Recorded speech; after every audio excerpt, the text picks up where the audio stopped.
Shalom. This is to all Israelite groups and all Israelite communities and all breakoffs from One West and breakoffs from breakoffs from breakoffs from breakoffs. No matter what rainbow uniform you wear, red, white, purple and white, all white, it don't matter. You should all treat the I.S.U.P.K like your weird, misunderstood Sabbaths. You shouldn't do anything until you counsel with the I.S.U.P.K.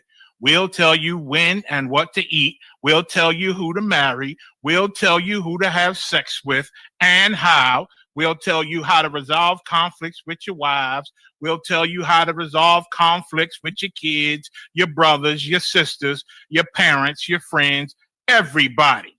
We'll tell you when and how to pray. We'll tell you how to direct your life in a way that's pleasing to the Most High God of Israel and our Black King Yahushua, a.k.a. Jesus Christ. We will be to you instead of a God. Just like the Most High told Moses in Exodus 4:16 that Aaron would be to him instead of a mouth and he would be to Aaron instead of a God, that's what we'll do for you. It is what you all need because none of you know what the fuck you are doing. I pray you understand. Shalom. If she has your DNA and it's in you, she's going to want to connect. And once she sees how magnificent and how powerful, and even this form that you did, this profound display of love, you know, in having this platform and shit.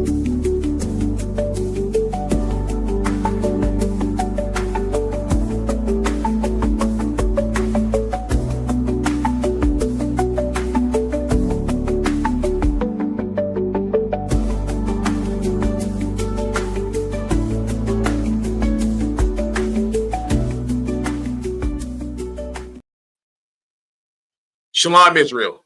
I'm Precinct Officer 1000 Kasayad of I.S.U.P.K Atlanta. Tonight is the Biblical Law class. My topic is PTS demons. PTS demons. So if you understand what PTS is, PTSD is post-traumatic syndrome demons. And that is the topic of the class tonight. But before we get started, I'd like to go ahead and give us the itinerary for the week. On Mondays, it is the biblical history class. On Tuesdays, it's the biblical brotherhood class. On Wednesdays, which is tonight, it's the biblical law class. On Thursday, scriptural breakdown with General Hyman. On Friday, it's the Lashon Kodash, which is our original language in the Hebrew. And on Saturday, we have our Sabbath class. With that being said, once again, this class is the law class, and the topic is PTS demons.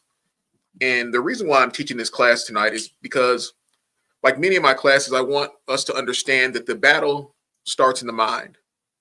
Everything that we do, it comes from a thought process, a process of decision making.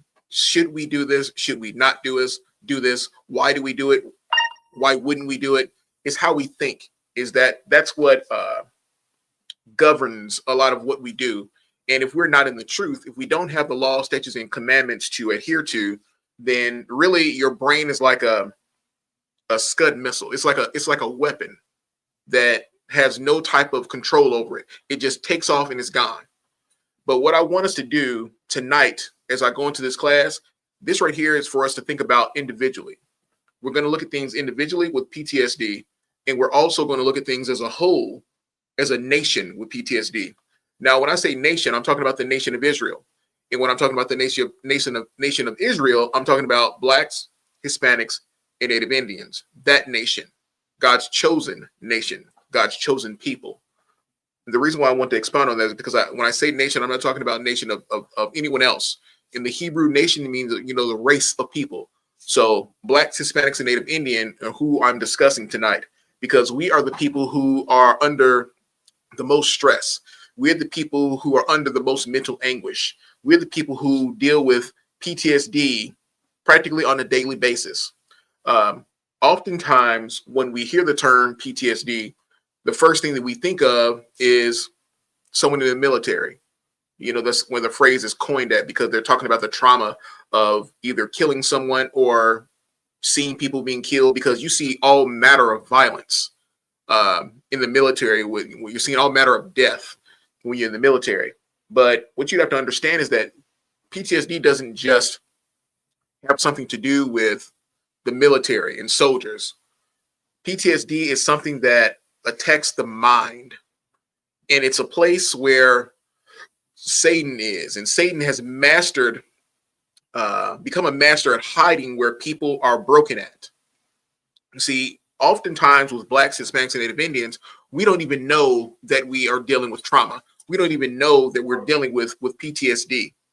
What I want you to understand tonight is that PTSD is generational. And the reason why you know it is generational is because there was a class that General Hyman did, and he asked a very good question, and the way it was responded to was profound in the sense, because what was said was, he was asking a question about slaves to one of the brothers in the class, or to anyone that wanted to answer, and their response was, what they did to us. You know, they did this to us. This is what was done to us. And General Hyman then asked, you see how you're saying us? He asked, why are you saying us? This was 250 years ago, 400 years ago. Why are you saying us? And you're saying us because it did happen to you. Those things that happened to them did happen to you, but it's also generational. These things are passed down. And when I say passed down, the trauma, the fear, the anger, the hurt, the sadness, the depression, all those are symptoms of trauma. And those are things that we've been dealing with, and we've learned to cope. Now, fortunately, Yahweh Shai, the truth was opened back up to us in 1969 through the I.S.U.P.K under Command Agent YAHANNA. But before him, we were separated from that truth. We didn't know what the truth was. So imagine if you are operating and moving throughout the earth, but you don't know how to deal with your trauma. You don't know you don't have anyone to talk to. You don't know how to deal with your issues. You don't know how to cope. So what you do is you think that you're coping with things. So often what will happen is that instead of getting the help, because really there wasn't anything you could do, you would go towards other things like drinking or like drugs, or you become a recluse, and the depression of your trauma would have you isolating yourself. So there are many things and tactics that we would use to try to deal with things. Or one thing we would do is just say, it's all good, and push it to the side. What I want you to understand is that Blacks, Hispanics, and Native Indians have been in a state of trauma, and we've always tried to survive. I can prove that to you by right now. The world is seeing what the U.S. is doing when it comes to the food stamps. So you look at that and say, oh man, we're not going to have any food, the SNAP benefits, we're not going to be able to go to the grocery store, I'm not going to be able to feed my kids. But I'm going to tell you something. I haven't heard a lot of Blacks, Hispanics, or Native Indians complaining about these benefits. Now, when I say a lot, meaning you might see something on the news, and that's the agenda that they want to put out there. The agenda is for you to watch the news and see that there's someone Black complaining about not having food stamps. But what I want you to understand is this. Black people and Hispanic people, we've always struggled, and we've always learned how to survive. So if we've always struggled and we've always learned how to survive, this right here where they're saying we're going to take your food from you, this is nothing for us. We wake up every single day trying to make sure that our family is good. We don't wake up with just the peace of knowing, hey, I'm good. You wake up thinking, what am I going to face today? What am I going to war with today?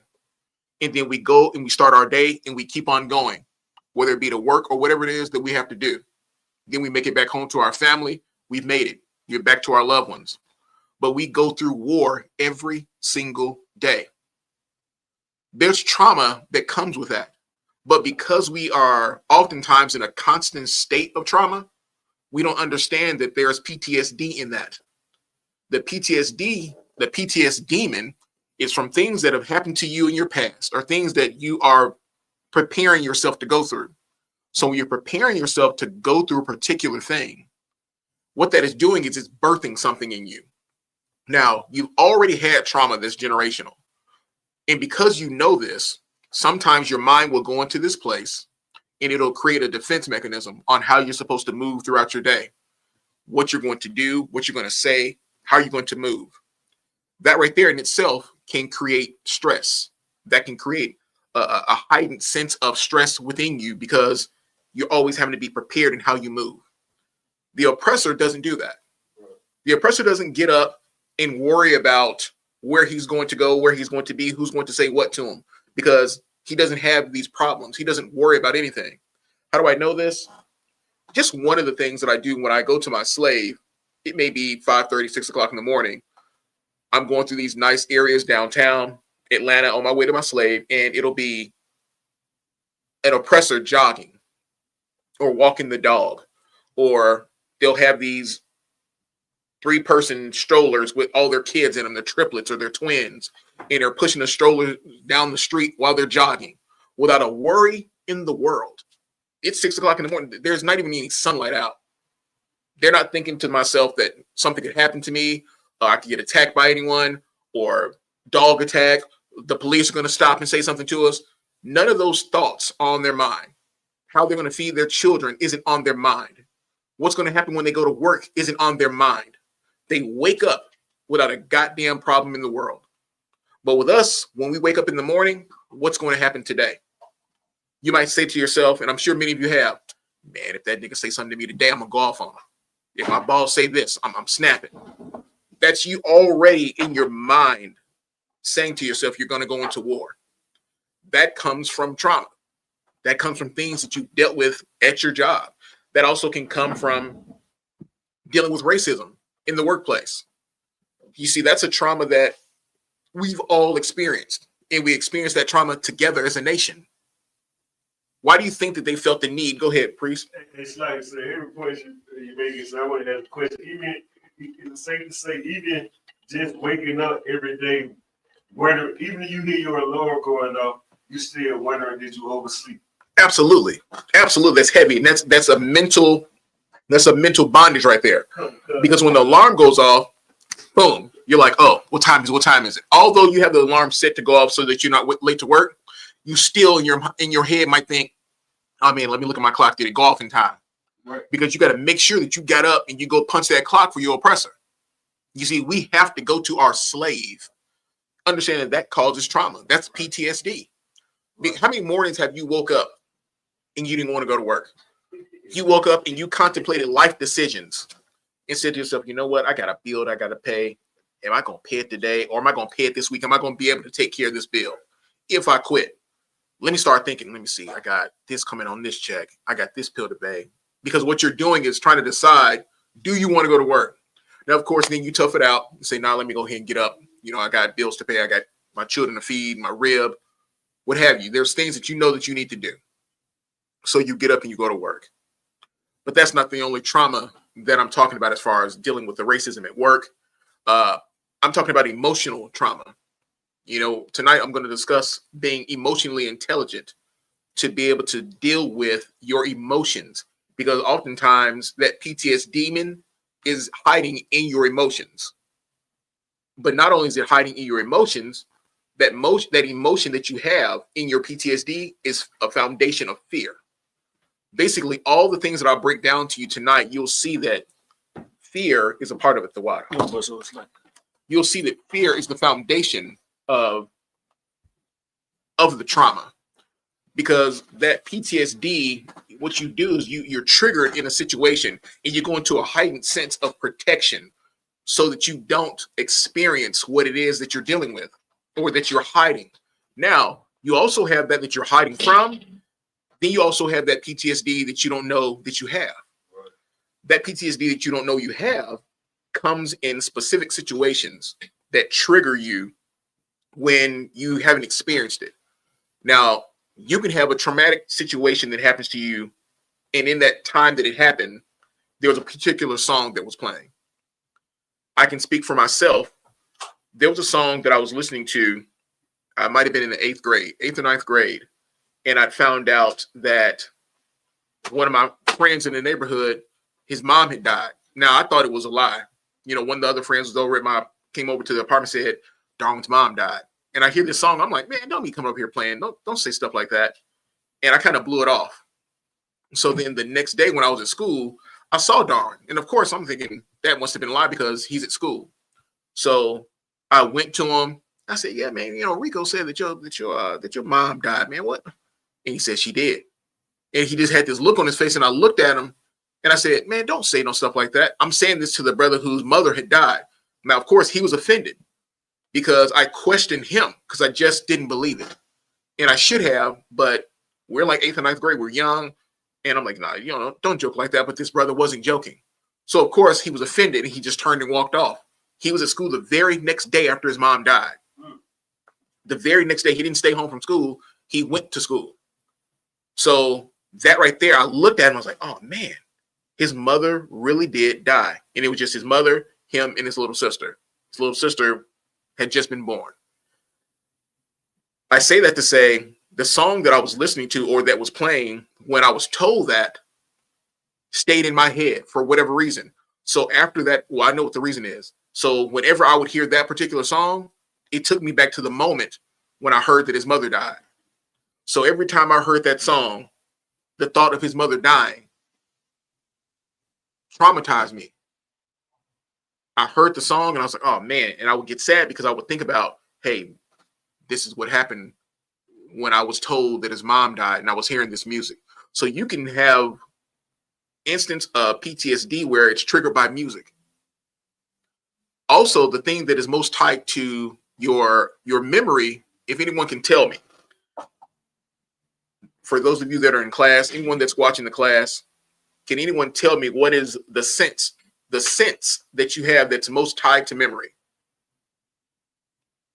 What sense do you have? When I say sense, meaning your senses, what sense is most tied to memory? What's something that triggers it?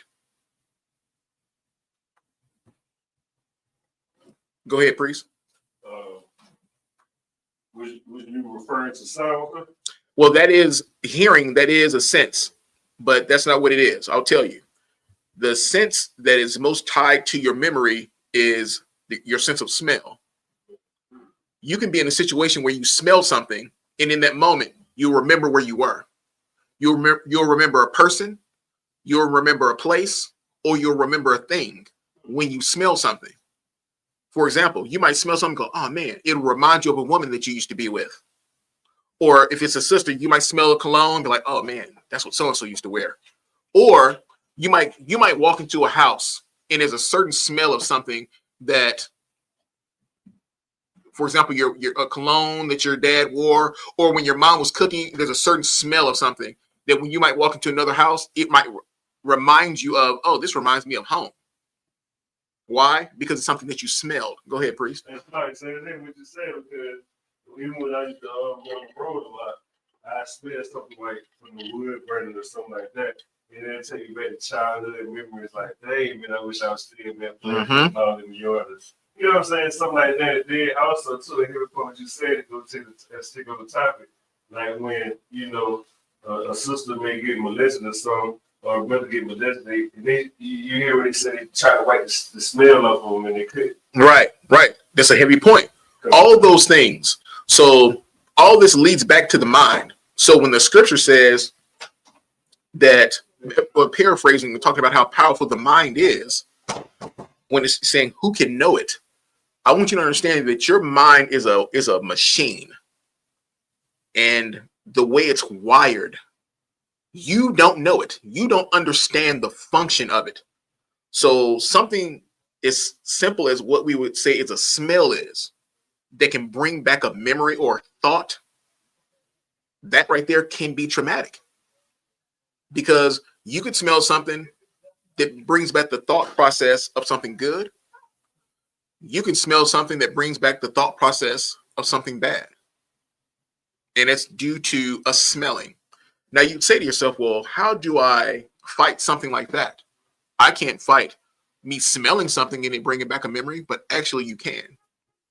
Because you are to think about the things that are good. You are to think about the things that are pure. And you war with those things. You war with your thought process. Shalom, Lord Christ, mighty man. You too up? Excellent. Good to see you. So you're just walking in. Tonight's topic is PTSD demons. So if you understand what PTSD is, that post-traumatic syndrome disorder, this class is post-traumatic syndrome demons. And with those demons, as I was telling the class earlier, those demons have a way of hiding themselves in our brokenness. Right. So places where we have experienced trauma, that's where Satan is hiding. He's lurking. He can get behind it and mask himself until the time is for him to come out. So what happens is you end up being in a situation that you don't even know is a trauma situation. So think about when you were a child. When you were a child, something could have happened to you, and it could have happened over and over again, and you would do something to block it. Right. You would do something to get rid of that memory. And as you got older, because you hid that memory, or you hid from that memory so much, and it was never dealt with, what you then do is you run into a situation that triggers that memory from when you were 5 years old, when you were 6 or 7 years old, and then it comes back up. That's where Satan was hiding. That's where that demon was lurking, waiting for the right time to come out. Once a situation arose that triggered that old thought process. Shalom, Christ, mighty man. So once that thought process was triggered, then it was up to you to then decide, how am I going to deal with it? So you would have to ask yourself, how is it that a child would have PTSD? Well, there was no one there to teach the child. The child didn't learn anything from the Christian church because the child didn't learn anything from his parents. The parents didn't know anything. So that's when you understand that Satan will send those demons to attack children. Oh, go ahead. Vincent say smell. Absolutely. How you call, so they smell. Absolutely. How you call, Vincent, you're both correct. Okay, that was it. That's like Absolutely. Smell that, and you see, and I'll get back to that, but you'll understand that just because you smell something, it can trigger you into something. Right. But going back to what I was just discussing with a child, oftentimes with a child, they don't know what it is to fight a demon. They don't know what it is to deal with stress. A child is experiencing something and they're just experiencing it. They're just going through it. They're immediately traumatized. They're immediately hurt. There's nothing there for that child to figure out a coping skill. So what a child does is what a child does. They'll go and say, I'm going to hide up under my bed, or I'm going to cover my head up, or I'm not going to talk to anyone. So what they do is they turn off everything. They don't speak. They become quiet. They become drawn away. Right. And that's all because of the trauma that they experienced. And this is as a child. So if Satan can get you as a child and then it's not dealt with, imagine as time goes on with this untreated trauma, what could potentially be the problem with this child, be it a boy or a girl, and now you're a grown man. Right. I heard someone using the you can say the analogy once of talking about demons. And it was saying that a demon starts off where, you get that monkey on your back. And I know everyone has heard the term, the monkey on your back. Okay. So he said the demon starts off as a monkey. But over time, because it hasn't been dealt with, because of your fear, because of still operating in whatever it is that's strengthening that monkey, over time, guess what it's now become? A gorilla. So it's no longer a monkey on your back. It's now a gorilla that's on your back.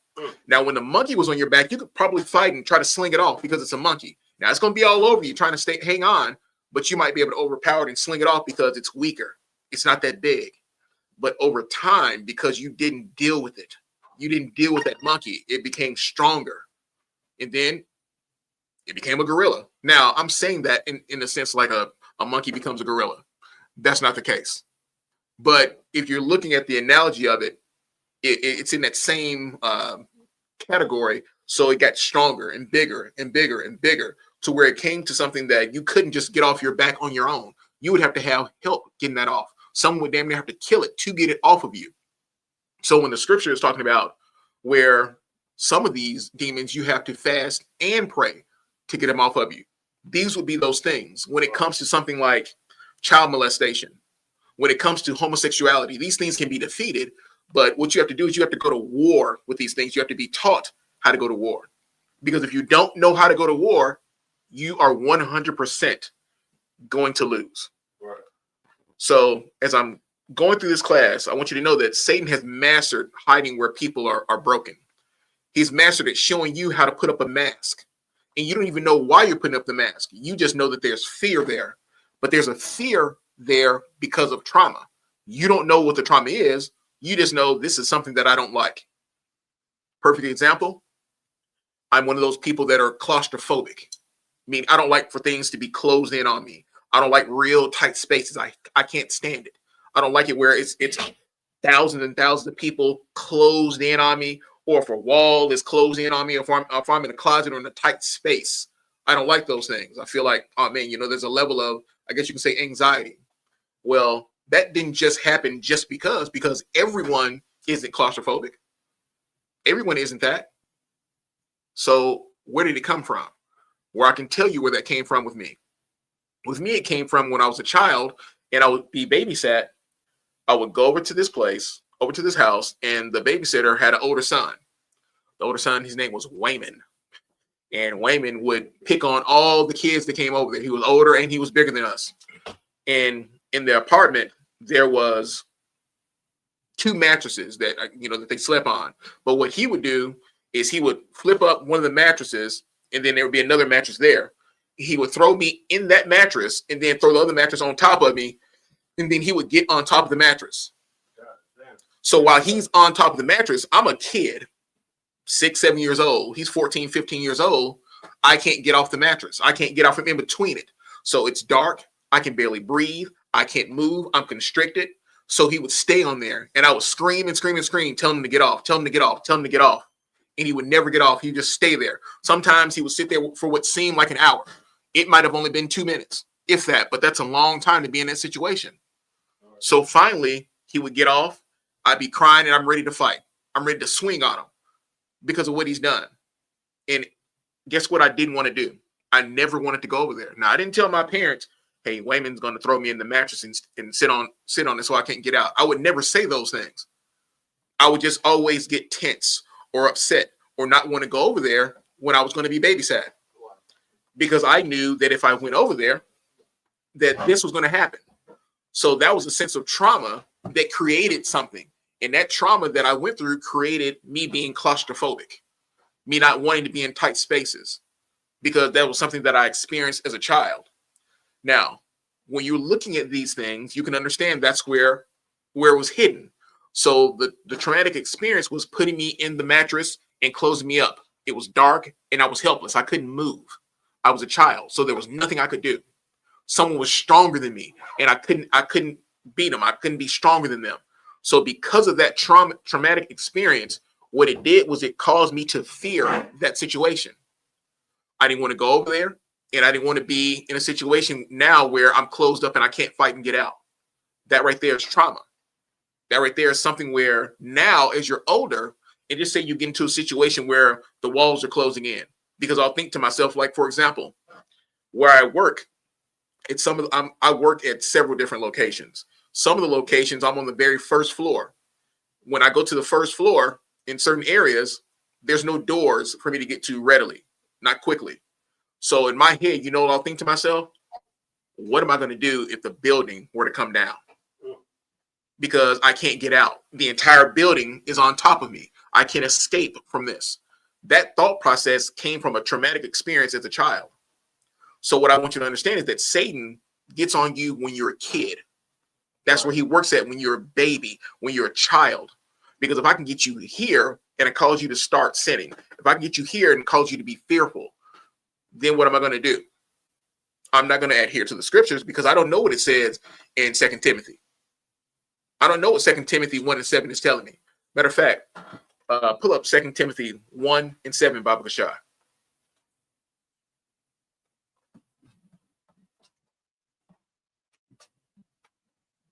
The book of 2 Timothy 1:7, so you can understand where Satan, his job was for me to be afraid, because that's going to be the foundation of your trauma. The Lord had already said something to us, but I didn't know this. I didn't understand this. So as a child, this is where he came and attacked. 2 Timothy 1:7. Read it when you got it. Con out of one con. The book of 2 Timothy, chapter 1, verse 7. For God hath not given us the spirit of fear, but of power and of love and of a sound mind. Right there. For God had not given us the spirit of fear. He didn't give us the spirit of fear. Right. But what I had was fear. And what is fear? Fear is debilitating. Fear stops you from moving in many senses. But I want you to also understand there's a level of fear that brings a sense of intelligence. And that fear then changes once it becomes intelligent, it becomes courage.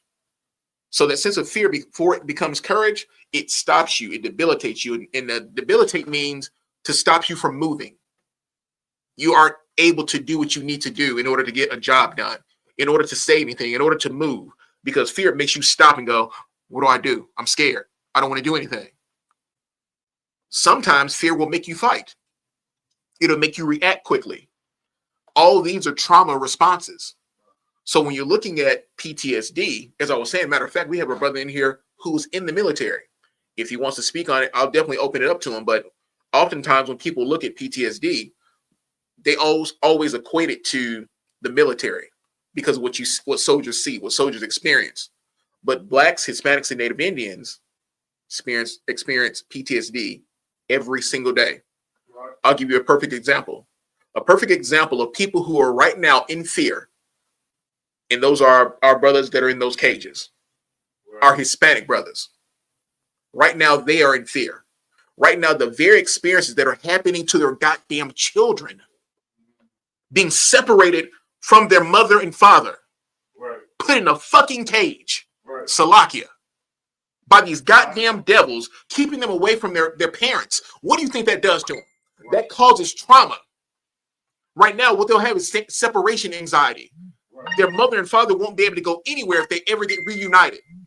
They'll also have feelings of loneliness. They'll have feelings of abandonment based upon something that happened to them as a child, and it would be because the white man is the devil that the Bible speaks of. That's right.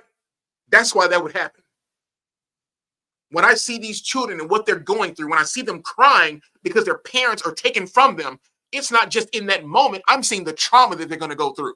Right. I'm seeing the fear that they're experiencing right then and there. And if it wasn't for commanding John YAHANNA in this truth, you would have anybody to explain to them, to tell them you can come up under this banner, to tell them that there's a God that we serve who says that you shouldn't have a spirit of fear, but a spirit of power, a spirit of love, a spirit of courage, a spirit of a sound mind.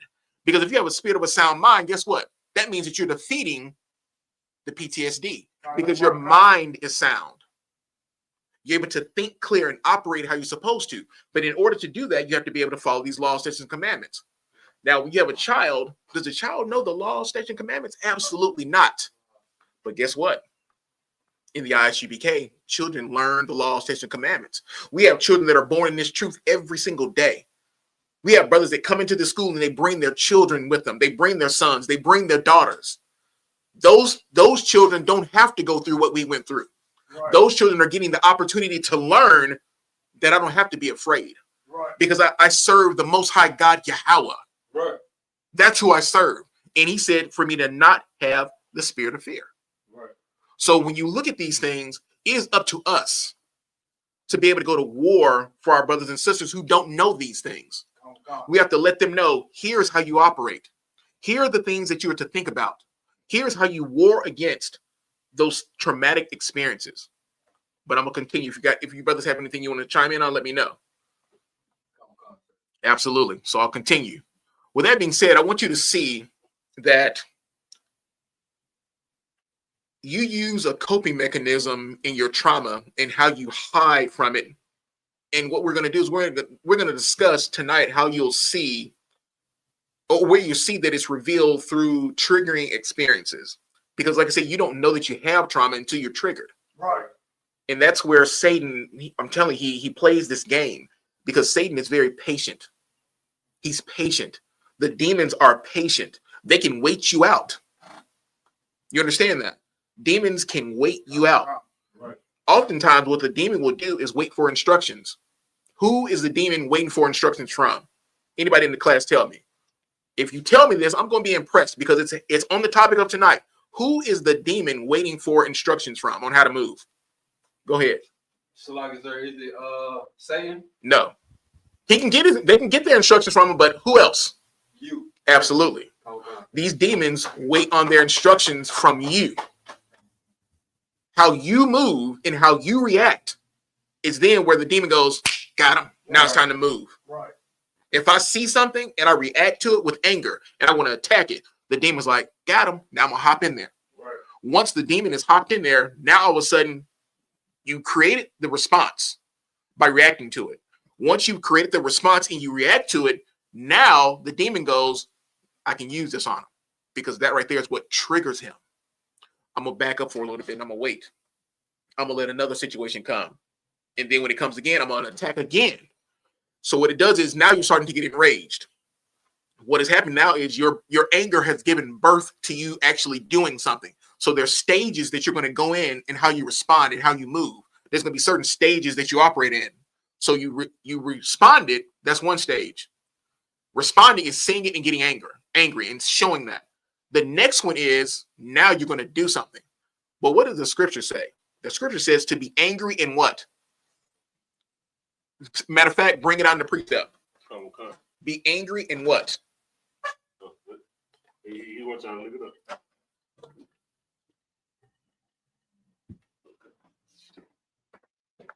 It says to be angry in what? Because I want you to understand that you can be angry.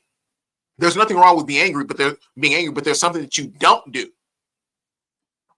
I want you brothers to tell me what it is. Feel like I don't want.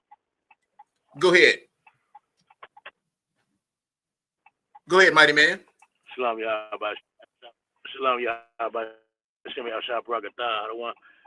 Shalom, Yahweh, Bahashim Yahshua Barakatah. What's going on, warrior? Everything's wild, sir. Just turning in, just getting out slavery. Most High in Christ. Go ahead and answer it for me. You got it.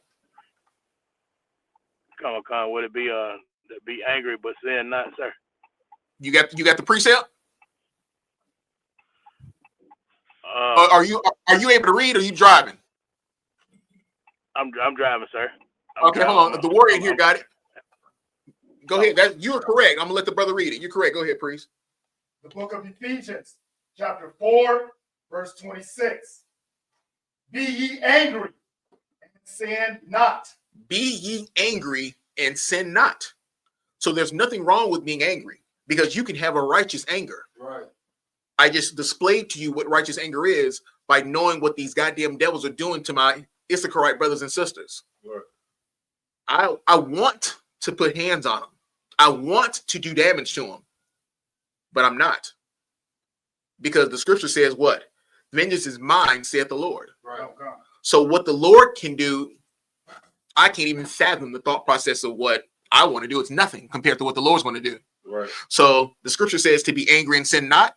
And it also says that vengeance is mine, saith the Lord. So I can be angry about something that the oppressor has been doing to us, but at the same time, the Lord is going to get the last say, because vengeance is his. Right. Go ahead. Let not the sun go down upon your wrath. Let not the sun go down upon your wrath. So here's what you have to understand. Imagine, and this has been done, I've done this before.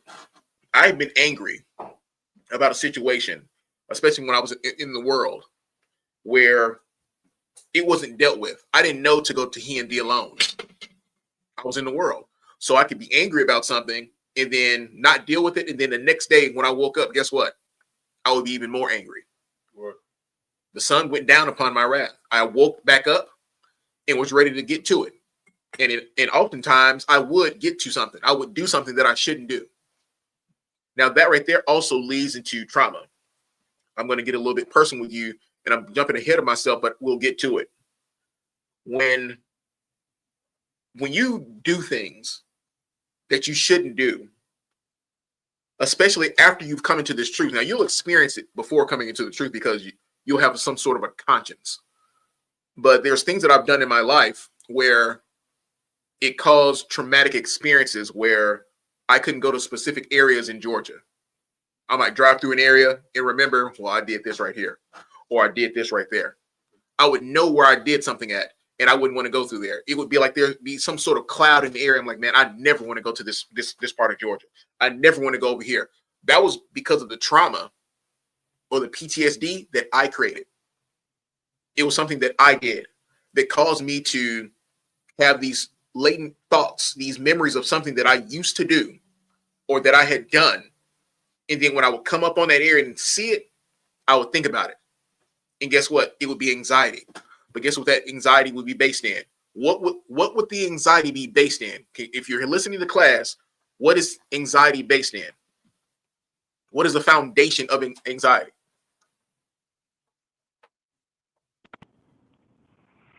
Like y'all don't want. Go ahead. On the call. Go ahead. I don't want. Is it fear? I don't want. Absolutely. You know, Trooper, you're correct. Young man Jay, you're also correct. If it's fear, everything goes back to that fear, that foundation of what everything is standing on. That's why the Lord said, I did not give you the spirit of fear, because he knows that fear will cause us to do things that we shouldn't do, or to cause us to do nothing at all. Right. Think about that. Fear is a hell of a weapon. Right. It can cause you to do something out of anger. So fear can lead to anger because you don't want to be afraid. So because you're tired of being afraid, then you do something, you react. Right. You have to learn to think before you react. That's right. That's what you have to do. So here in the I.S.U.P.K, we have the tools that allow us to stop and think. And what do? We think about the scriptures.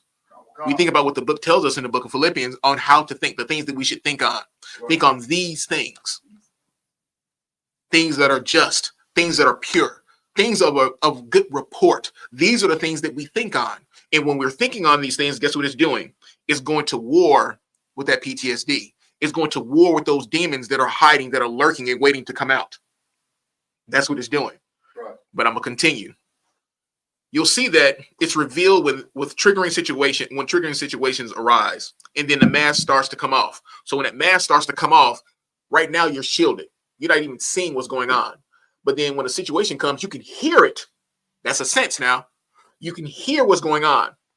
But then as it starts to continue to arise, then all of a sudden the blinders are coming down. Not only now are you hearing it, you're starting to see it. And what it's doing is it's triggering the memory. So all these senses are now becoming heightened in your PTSD. Once that happens, you're in trouble. Because now you're awake and you're seeing, oh no.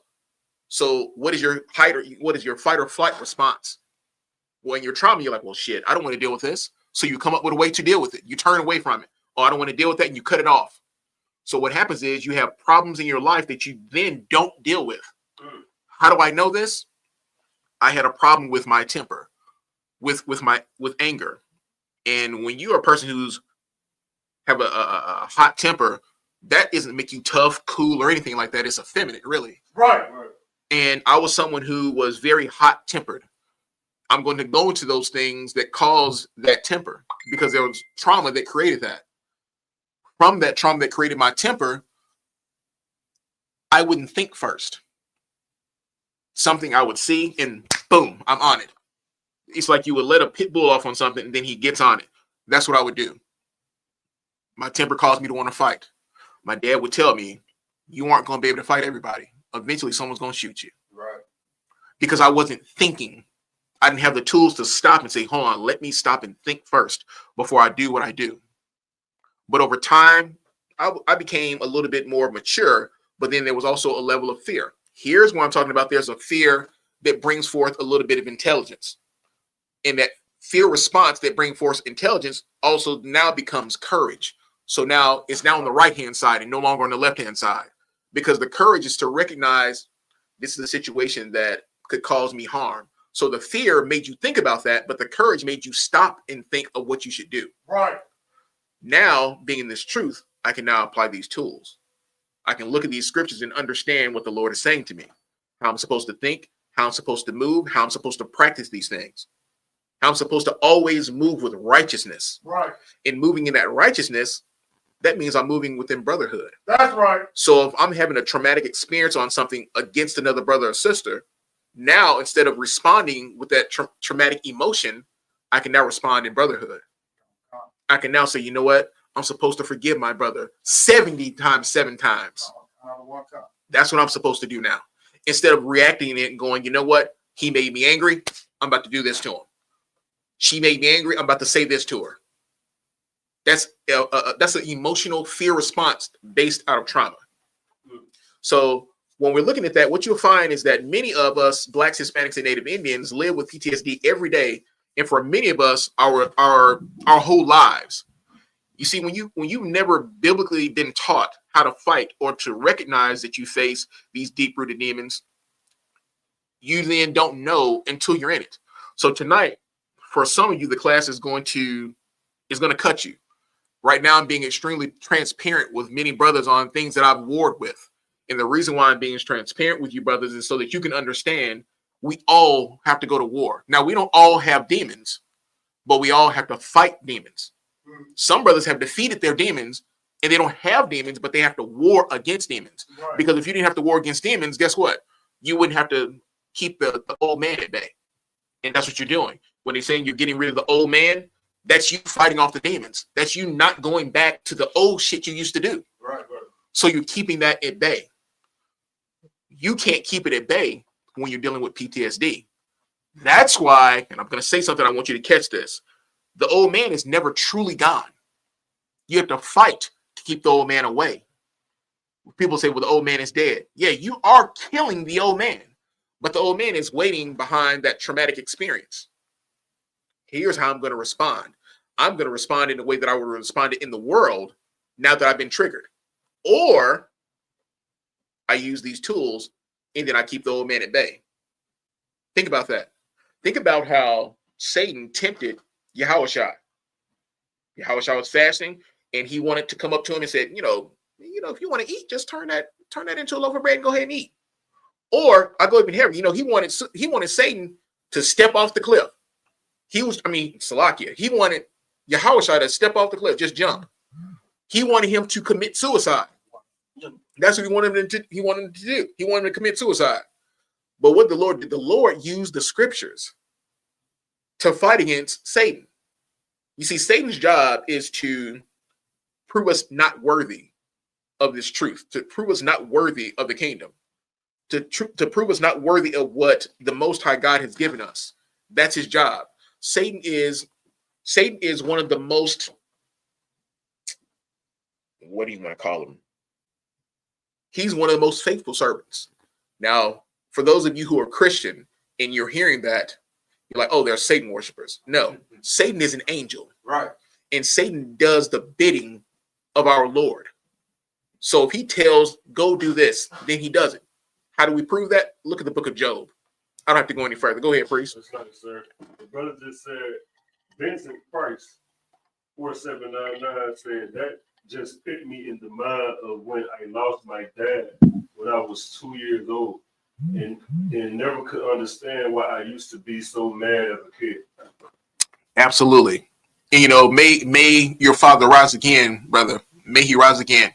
What I want you to understand is that when it comes to death, that is something that's a very sensitive thing for many of us. And as a child, obviously, you're not going to know that death is a natural thing. Now, with that being said, I don't know how he got laid to rest. But oftentimes, what we know we want is we understand that our father and our mother are supposed to die before us. Now, we don't want it to be when we're that young because you were 2. So you didn't get to experience your father.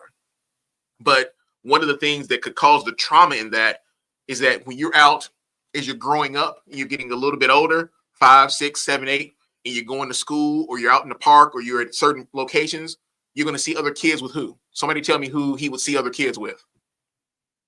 Your father. Absolutely. You would see other kids with their father. You see other mothers with their husbands. So you knew that it was something that you felt like you were missing out on, but not only just the missing out on it, you felt like something was taken from you. Now, you can't gather and put all these thoughts together as a child. You just knew that you had something that was gone and you didn't get to experience what you knew was supposed to be there. But right now, brother, you are listening to this truth. And the Lord wants you to know that he wants you to have that peace of mind, knowing that your father will rise again, knowing that he would be proud of you if he were still here right now because you're in this class. Right. So continue to war, brother. Continue to think about these things. Continue to tune into this class so that you can get the truth and you can have that freedom and you can defeat whatever demons that you're dealing with, so that you can defeat that PTSD that has been on you. I want that for you tonight. Go ahead.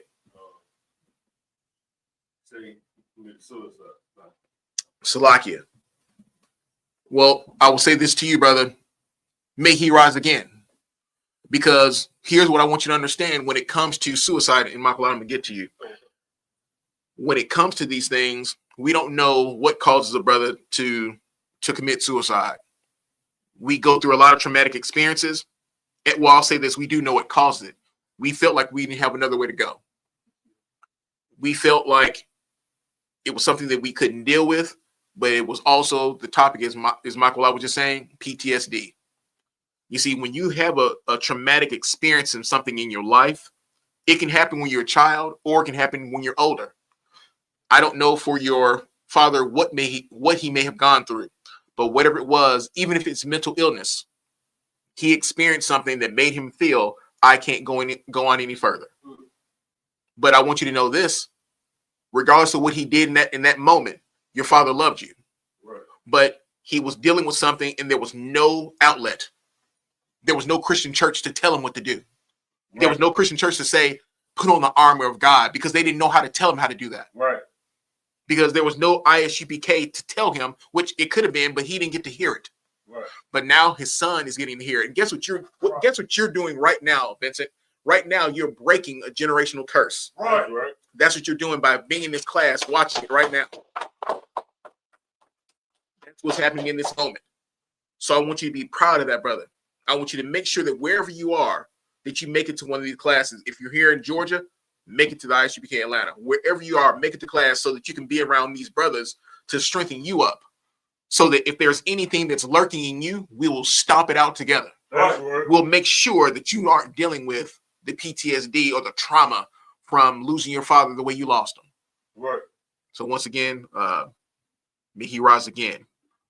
Michael, go ahead. I thought you had something you want to bring out. Precept would his father be renewed in earth. Okay, you can bring that out. Okay. This is the book of Psalms, chapter 104, verse 29. Thou hidest thy face, they are troubled. Thou takest away their breath, they die and return to the dust. Verse 30. Thou sendest forth thy spirit, they are created, and thou renewest the face of the earth. And what that did, it just broke down to you, brother, is reincarnation, what they call in the world, we call it regeneration. So I want you to be rest assured that he will be back. I want you to understand that. Right.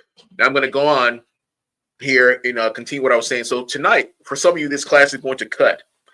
And that's my goal. My goal is to bring out, and Tawada to you, Vincent, for being so transparent with that, because you aren't the only person who's experienced that. I'm sure that there's others who have. Right. But the class is designed to cut. And that's my goal, is for your trauma to be cut out, because trauma is an infection. Right. And if you understand what an infection is, when you go to the doctor, an infection can be in the form of pus. When you go to the doctor, what they'll do is they might give you something to numb up the area that's infected. And then they'll take that scalpel and they'll make an incision. When they make that incision, the pus comes out. That's the infection coming out. Once that infection comes out, they'll put something on it and they'll clean it up. So they'll make sure that there's nothing left, and then they'll bandage it up. That's what this truth does. This truth cuts out the goddamn infection. Right. It cuts it out of you, and then it heals you. Right. It bandages you up. You're getting the infection out. And what is the infection that is in the majority of Blacks, Hispanics, and Native Indians? Somebody tell me, what is the infection that is in us? Post-traumatic slave disorder. That right there, that comes from something. That comes from something. Go ahead. Sin. It comes from something.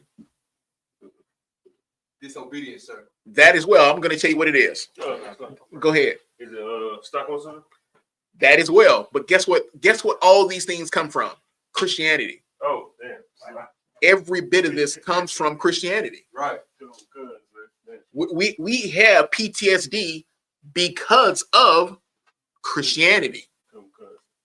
Christianity didn't teach us how to deal with it. But guess what?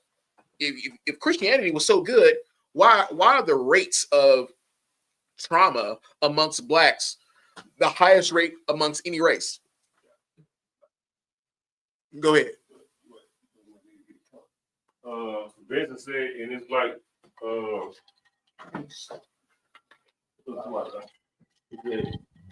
and it's like a demon been lurking in my family because my son also had that problem, and two of my uncles also died. And you know what, brother? So here's what I'm gonna do.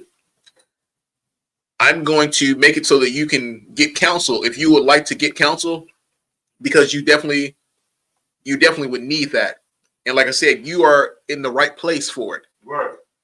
You couldn't go to the Christian church to get the counsel that you need.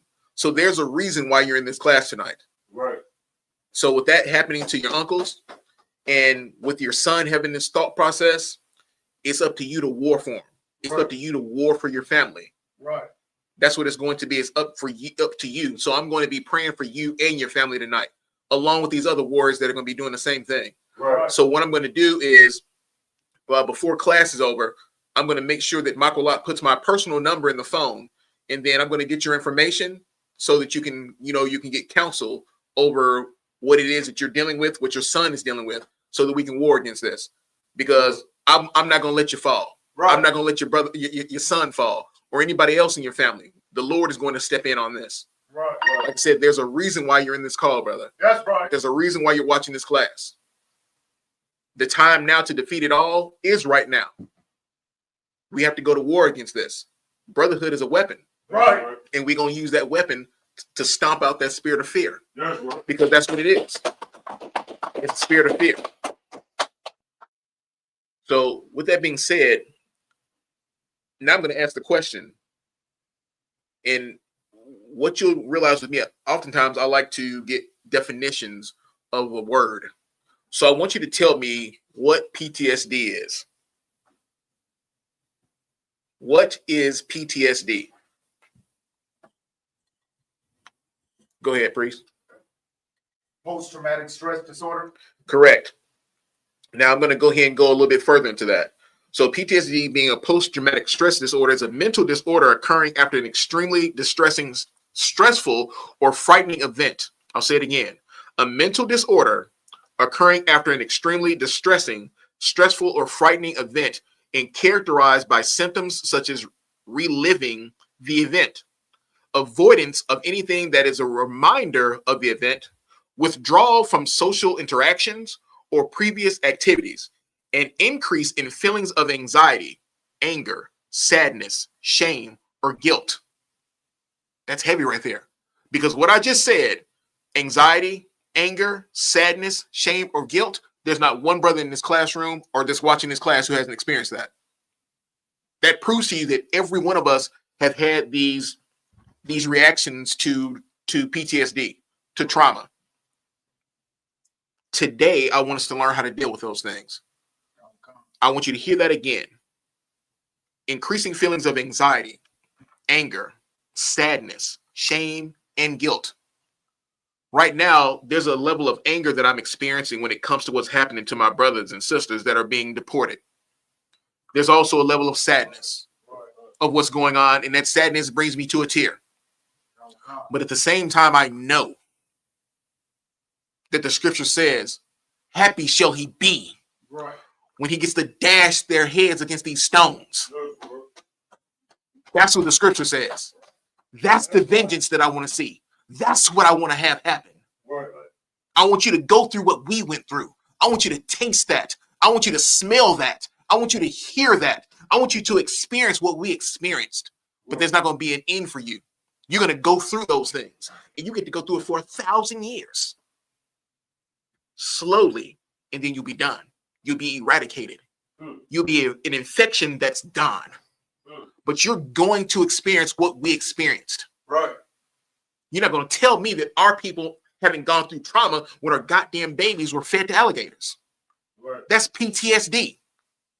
When we don't listen to the police officers, when they stop us and tell us what to do, there's a PTSD, there's a trauma response that comes from slavery in how we respond. When they say, I'm not going to jail, I'm not being locked up. Now, they know that they're going to lock you up or they're going to kill you. But you're saying, I'm not going to be locked up. Because guess what you're thinking? You're thinking about how you were locked up before. You're thinking about how your daddy was locked up before. You're thinking about how your granddaddy, your great-great-grandfather, and how your ancestors were locked up, how they were enslaved, how they had chains put on them. That's a generational thought process. That's generational trauma. Right. But guess what the truth tells us to do? It says to agree with your adversary quickly, lest he take you before the judge. That's in the Bible. Agree with your adversary quickly, lest he take you before the judge. So what it's telling you is that when the oppressor, police officer, comes to say something to you, you don't have to give him all the jaw jacking. Right. If he says, give me your license and registration, you give him the license and registration. You don't have to say, well, why are you stopping me? I didn't do anything. You don't have to give him all that. Agree with him quickly, lest he take you before the judge. Right. Give him the information that he's asking for. You see, you have to understand that we war against these powers with the scriptures. It is not from your own intelligence. Because if you listen to your own intelligence or what you think you know, if you lean on your own understanding, you'll get out here and you'll get murdered. Right. Right. You'll think, well, I'm a sovereign citizen. I don't have to listen to what you say. I don't have to answer any of these things that you're telling me. There's a time when you don't answer. But guess what you're going to do? You're going to comply to the extent that it keeps you alive. Now, if it means that you have to go to jail for that, then you go to jail. General Hyman said, be a man. If you have to go to jail, then you go to jail. You don't open your mouth and run your mouth like a bitch to keep from going to jail because you know what you do? Oh, I didn't even know I was speeding, officer. I'll make sure that I don't do it again. You don't have to say any of that. If you were speeding, get the ticket and leave. You don't have to say anything else to them. The reason why you say something is because of what? Fear. Because you don't want to get locked up. No one wants to get locked up, but goddamn it, I'm not going to be no bitch. I'm not going to be a punk. I'm going to follow the instructions. And then if you still feel like you have to do what you got to do, by all means. But I'm a priest and the Lord will be back. So if you put your hands on me, vengeance is mine, said the Lord. So I can't worry about anything that you're doing. Just know that I got brothers all over the country. So if something happens to me, Salakia, I can't be responsible for what might happen. Right. I can't be responsible for the spirit that the Lord may put on my brothers to take care of a situation. And that doesn't mean that they're talking about doing something by putting the hands on you. You know, we go to war in many ways. Oh, God. We go to war in many ways. So I want you to understand that trauma is surrounded with us, surrounding everything that we do. And it's based also in Christianity. There's no greater form of witchcraft than Christianity. Christianity in itself creates trauma. Think about that. Christianity made us slaves. Christianity made us hate our brother and sister. Christianity makes us sleep with a white woman and a white man. Christianity makes us choose the oppressor over us. Christianity doesn't tell you, envy thou not the oppressor and choose none of his ways. Christianity tells you to envy the oppressor and choose all of his ways. Christianity is on the left-hand side. Christianity is a demon. Right. Christianity is the antichrist that causes PTSD. So when I say that Christianity is the antichrist, here's what I want you to understand. Anything that goes against Christ is antichrist. Christianity is antichrist. Now you're saying to yourself, if you're a first-time listener, well, hold on, how's that? Christianity tells you that the laws are done away with. So if Christianity tells you that the laws are done away with, that is antichrist. Because what did the Lord say? What did Yahushua say? Think not that I did come to do away with the laws or the prophets. He came to fulfill it, to show that it could be done. The Christian church tells you, you don't have to adhere to the laws. We're no longer under the law. Well, guess what? You're not under the penalty of it, because if you're following the law, no, you're not under it, because being under the law is what? The penalty is of death. Right. But if we're following the law, we're no longer under that penalty. You understand that? Christian church isn't going to explain that to you. Right. You had something you want to bring up? Oh, Salaki, sir, I had that precept ready for you. Go ahead, bring it out. Oh, come on, sir. This is book of Matthew, chapter 5, verse 17. Think not that I have Salaki, think not that I am come to destroy the law or the prophets. I am not come to destroy, but fulfill. Goddamn right. Right. That's Come to fulfill it. He came to fulfill it. To fulfill something is to show that it can be done. He fulfilled it. He did it. Now you do it. Matter of fact, not only will you do it, you will do even greater than I. You will do much more than I did. You asked that question. You would do those things. You will follow that law and you will adhere to it. That's what we're doing in I.S.U.P.K. right. We're doing what these laws, statutes, and commandments tell us to do so that we can fight against anger, so that we can fight against anxiety, so that we can fight against sadness, so that we can fight against depression. I'll continue with the class. The next question I'm going to ask is, what is anxiety?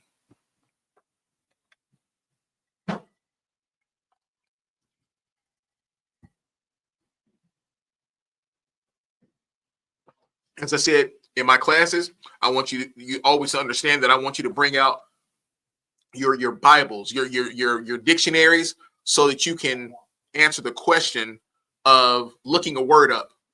Because what we do in here is we do a lot of reading. And in that reading, we want to have the correct definition of a word. So read what is anxiety when you have it, warrior. God. Anxiety is a feeling of fear, worry, or unease, often accompanied by physical symptoms like a rapid heartbeat, sweating, and tension. And it's a normal reaction to stress. Think about that. All those things, once again, can be triggered in trauma. All symptoms of PTSD. Now, these are things that you'd have to say to yourself, what would cause anxiety? These feelings of worry. What are you worried about? Something happening. Why are you worried about something happening? Because of a traumatic experience. Now you're understanding why the Lord said, I did not give you a spirit of fear, Right. but a spirit of power, a spirit of love, and a spirit of a sound mind. Now I'm going to sidebar for a second.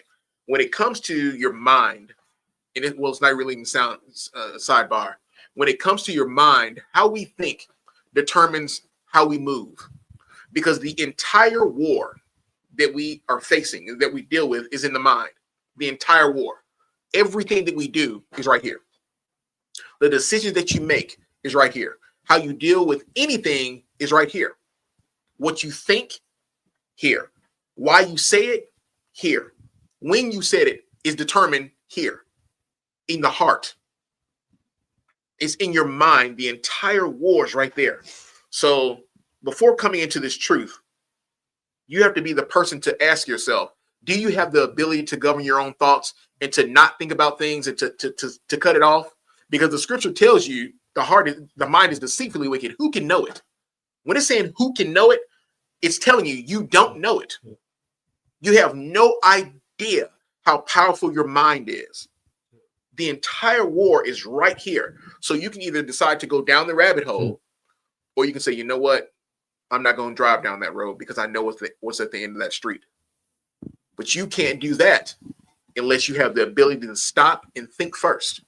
Now, you can do it in a sense of going to a psychiatrist, and they'll give you these certain exercises and things that you can do to not be in traumatic experience or having a traumatic thought process, having invasive thoughts, or being ruled by them. But guess what? That doctor, and I'm not saying that there's anything wrong with going to a doctor, because the scripture says to honor the physician. But what I want you to understand is that we have someone who's a healer. That book, this book right here, has all the answers. This book right here is the doctor. This book right here, when you open it up, there's life. There's life flowing through it like a river, through this entire book. How to live, how to think, how to respond, how to act. Everything you do is right here. Go ahead, Warrior. Can I bring out that precept? Absolutely. The book of Jeremiah, chapter 17, verse 9. The heart is deceitful above all things and desperately wicked. Who can know it? And desperately wicked. I want you to hang on to that for a second. Oh, God. And desperately wicked. When someone is desperate, you have to do it. You understand? You're desperate for something. You want it. You're trying to get to it. So when it's saying that your mind is desperately wicked, it wants to think about some shit. It wants to get you into some shit. It's desperately wicked. Think about that and hone in on it. Let that sizzle in your spirit, in the words of Captain Desarion. Let that sizzle in your spirit. It's desperately wicked. Who can know it? Who can know it? Like I said, your mind is what is the most powerful weapon that you use in the military?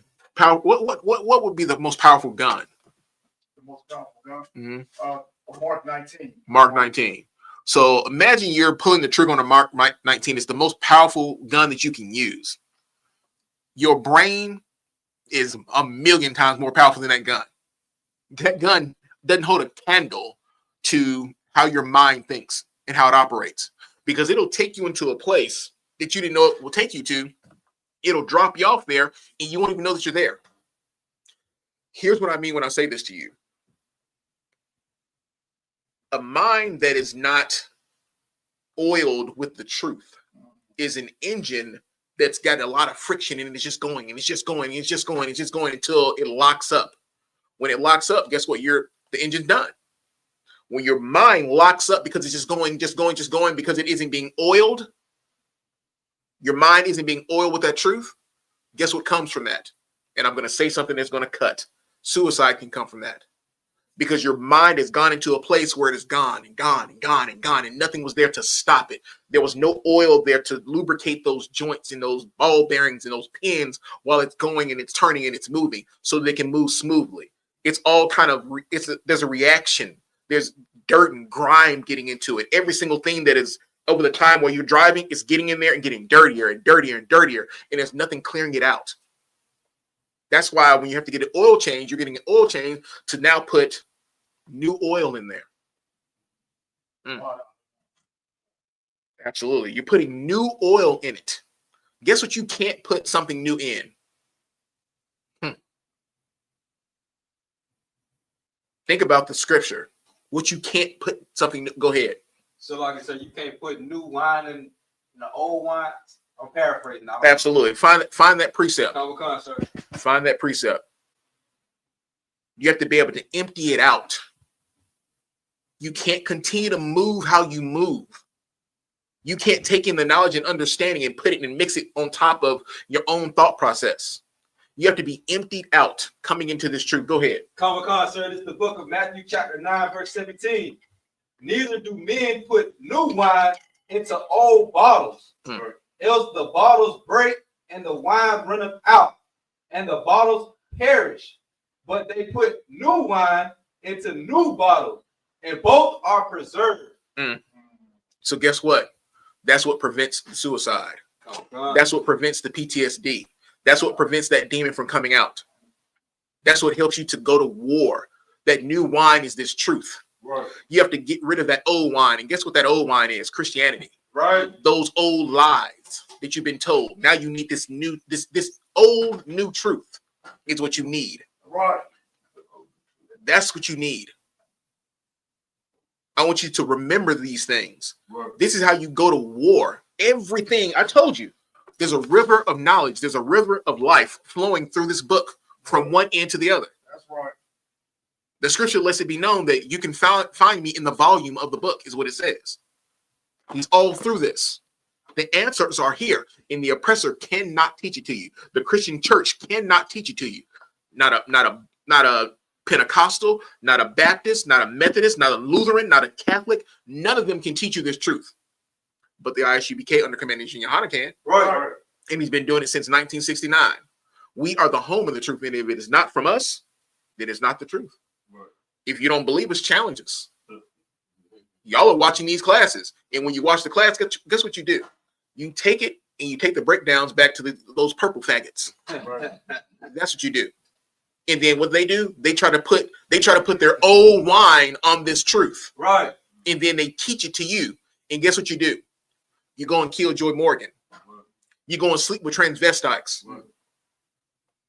These things happened. I'm not telling you a lie.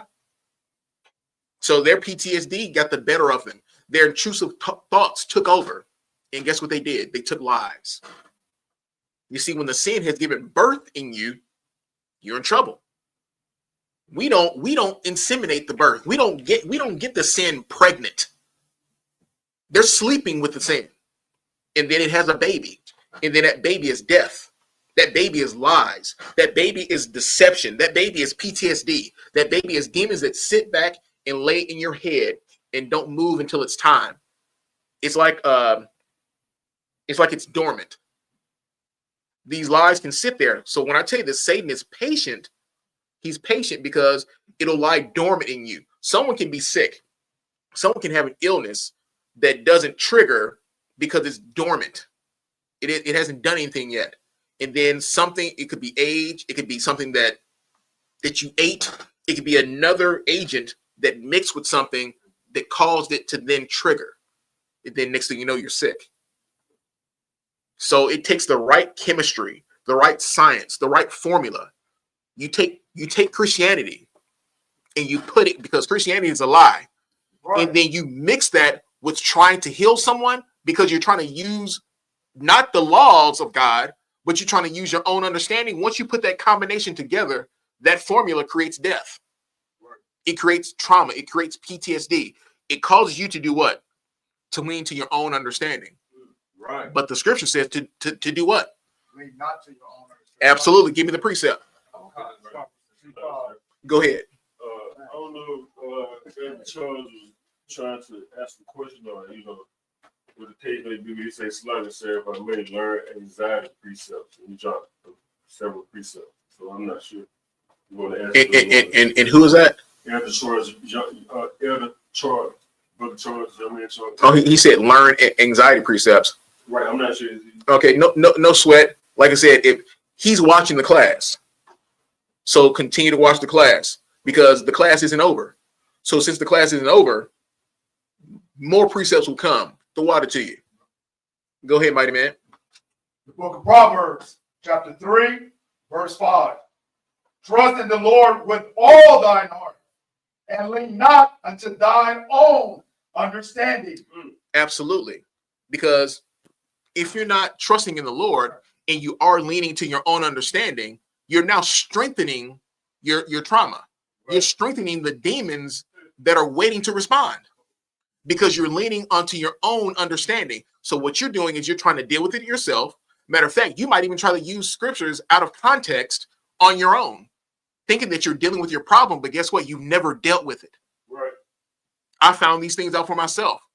Me being a person that grew up and I was angry, I thought that over time, because I'm like, you know what? I love the Lord. I believe in God. I'm not mad anymore. But what I was doing was I was pushing things away. I didn't have the understanding or the knowledge of the scriptures to understand how to move within it. So I would push it away, thinking that I was dealing with it. But guess what would happen? I would come into a situation that triggered me and then realize, damn, I didn't ever get rid of my temper. It's still there. Go ahead, mighty man. Can I read the next precept, if I may? Absolutely. The book of Proverbs, chapter 3, verse 6. In all thy ways acknowledge him, and he shall direct thy paths. In all thy ways acknowledge him. The water for that precept. Okay. And he shall direct thy paths. You see, in the I.S.U.P.K, we acknowledge the Lord. And he does what? He directs thy paths. Right, right. And that's why we don't do what? Lean to our own understanding. That's right. There's power in this truth. Right. There's strength. It's a sword that we use to slice up every single lie that has been told to us. I'll continue. What is anger?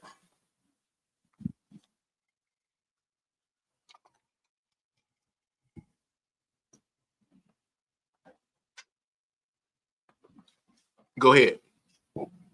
Anger is a strong emotional state characterized by feelings of displeasure and hostility, typically triggered by a perceived wrong, threat, or injustice. Now, you said a key word in there, triggered. Right. This can be a triggering thing from displeasure or hostility. That right there is an issue of something that's been lingering. If you let something linger and you don't deal with it, you are creating your own trauma. You're creating your own PTSD. Because guess what you didn't do? In this situation, we can use it to where you're doing what in Matthew? It's your favorite precept, Michael Lott.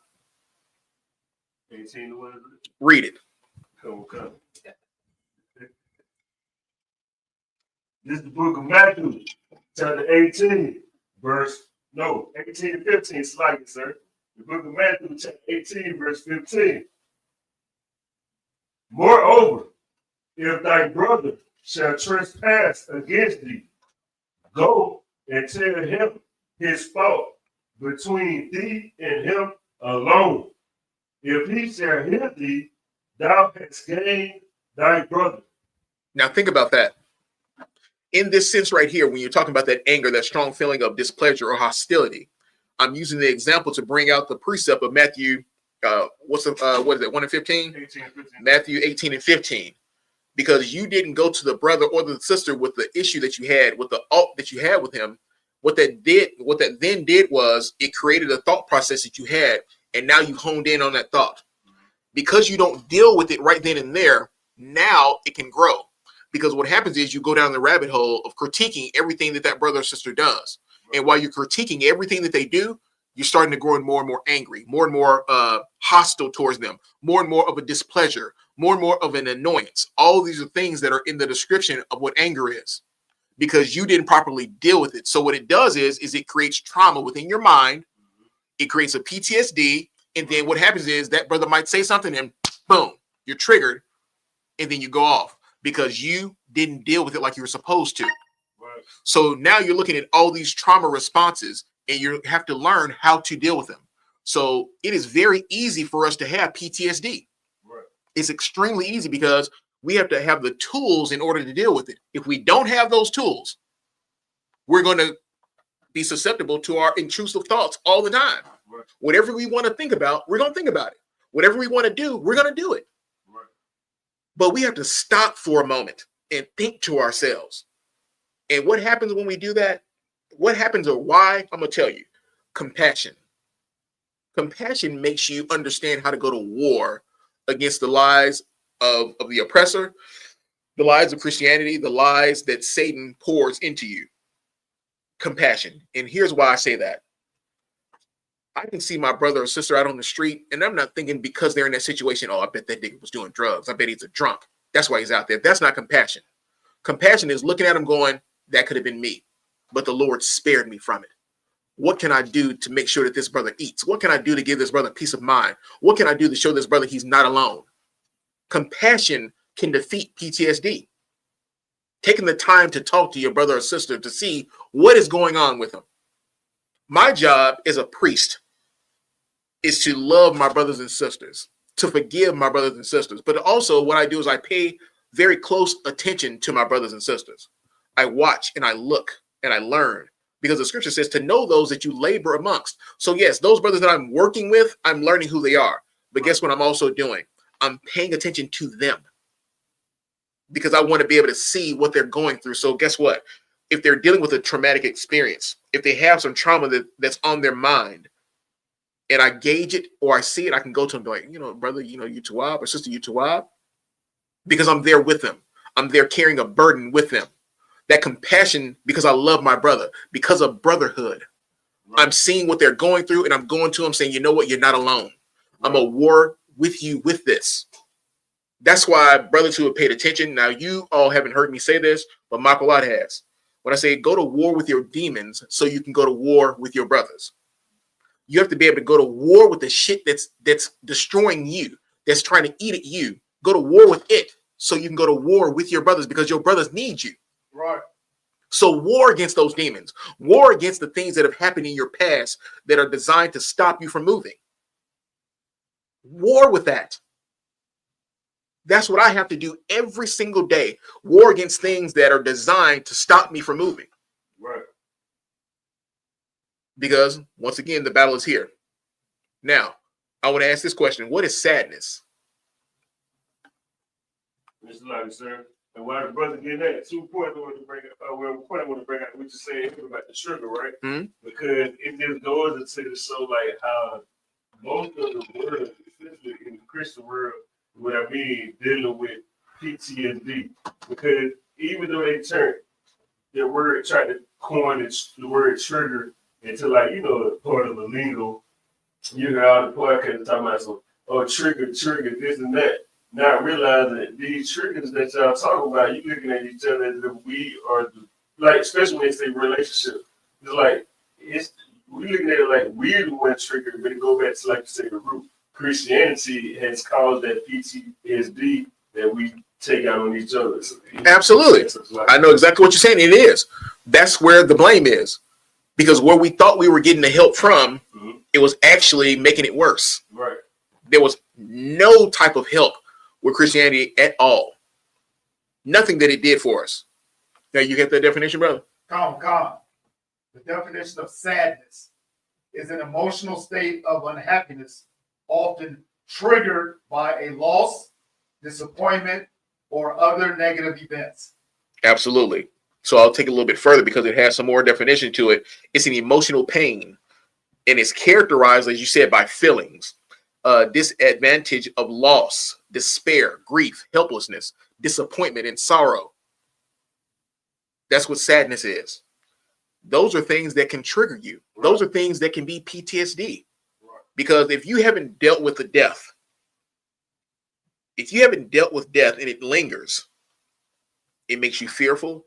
It makes you look at everything as an opportunity for someone to die because you're afraid of seeing this happen. How do I know this?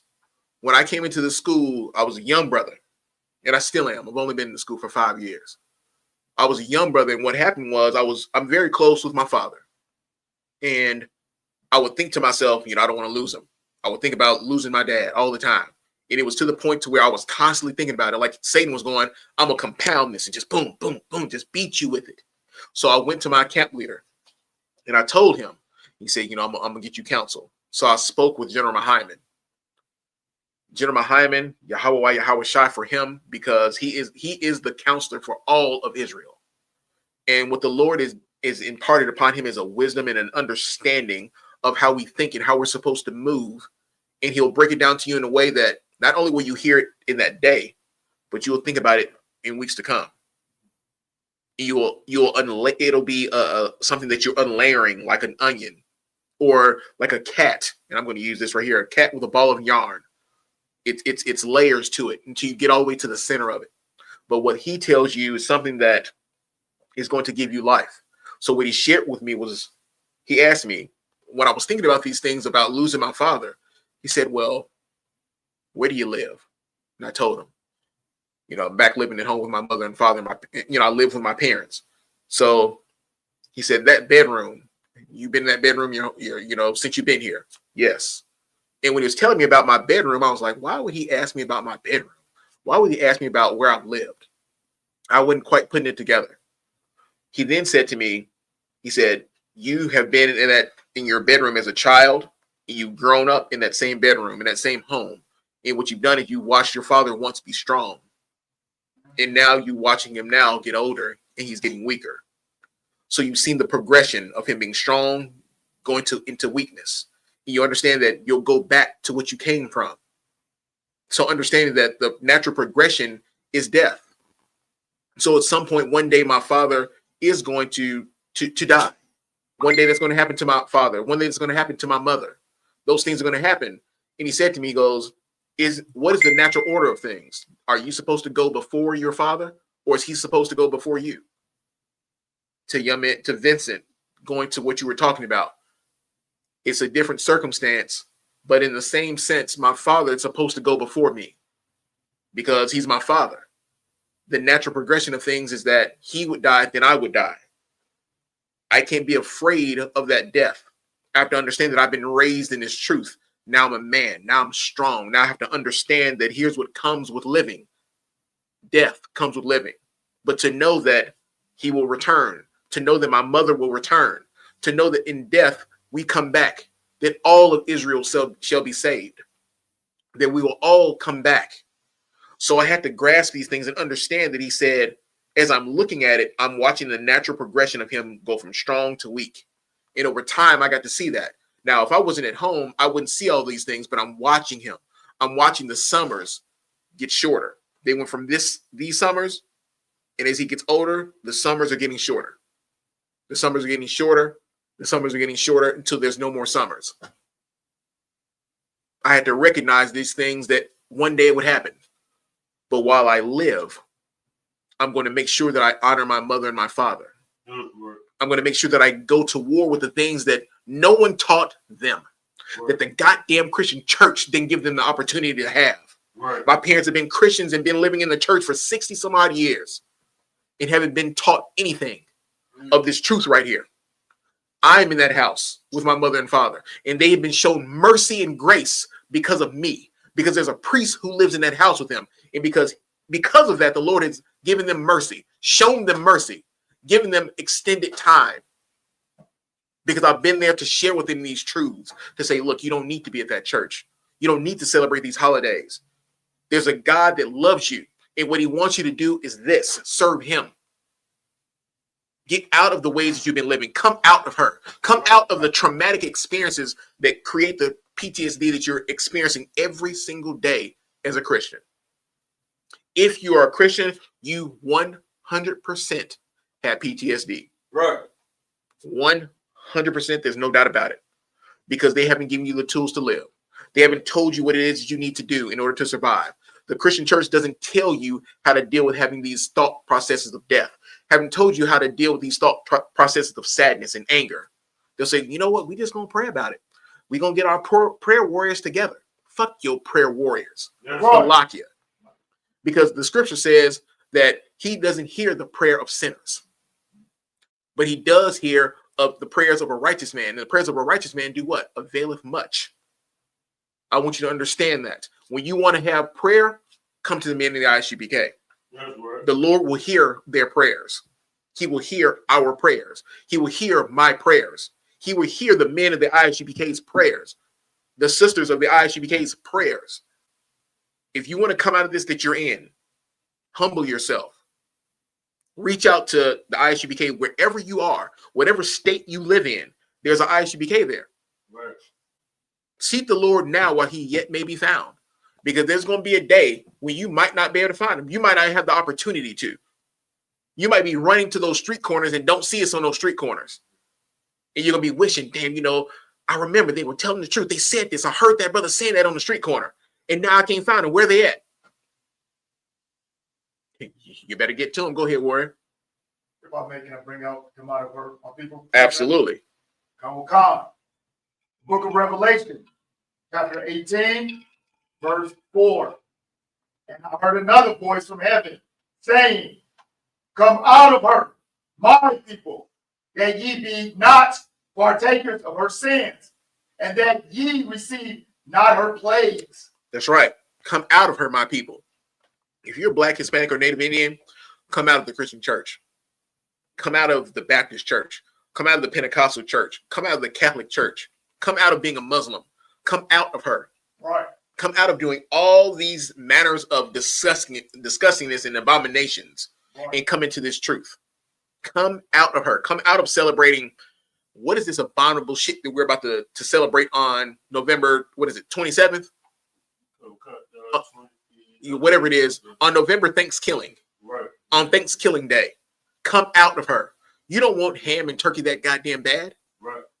That right there is what's keeping your PTSD. Matter of fact, I want you to think about something for a second. When I tell you that PTSD is generational, I want you to think about the Cherokee Indian. I want you to think about the Iroquois Indian. I want you to think about all the Indians. I want you to think about the tribe of Gad. I want you to think about what type of trauma they experienced at the hands of these devils. How 70 million Native Americans lost their lives. Their blood was shed. Are you going to tell me that there's no PTSD there? Are you not going to tell me that when Thanksgiving comes up, that they aren't triggered? Right. That doesn't trigger the tribe of Gad?